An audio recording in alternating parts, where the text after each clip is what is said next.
বন্ধু, হ্যাঁ বন্ধু।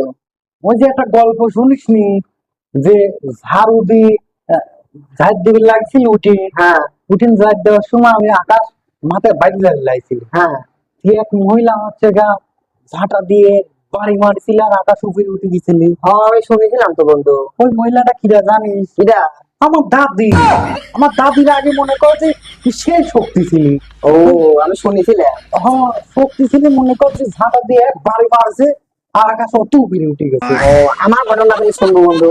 কর। আমার দাদা আগে সেই পালোয়ান ছিল বুঝলি? আরে বন্ধু, আমিও শুনেছি আগে বলে তোর দাদা সেই শক্তি ছিল। সেদিন কি হয়েছে, এই গ্রামে ঝামেলা লাগেছে। আমার দাদা ওই জায়গায় গেছে।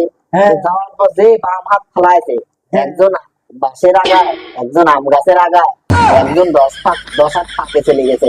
এত শক্তি ছিল আমার দাদা। তাই নাকি? হ্যাঁ। যদি তারা বাঁচিয়ে থাকতো তাহলে আমার তো মনে কর যে লোকজন দেখলি ভয় পাইতো। হয়তো পাইতো ওই। আমার দাদি দেখলি পরে তো মনে কর যে সব দশা থাক। আমার দাদা যে পালোয়ান ছিলি, একবার আমার দেখলে পরে তাকে মনে করো কি যে সাইড দিছ। বন্ধু, হ্যাঁ বন্ধু।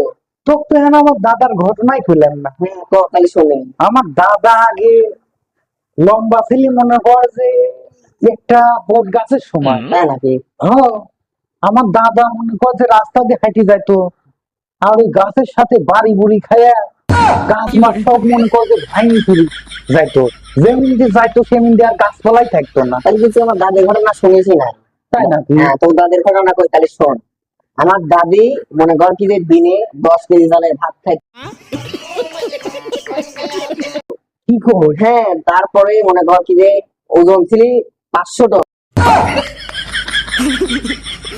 কি? হ্যাঁ, মনে কর কি যে একদিন আমার দাদি ঘরে ঢুকতে লাগেছে। হ্যাঁ। বড় দাদি ঘরে ঢুকবি, মোটা মানুষ, হ্যাঁ। ওজন বেশি।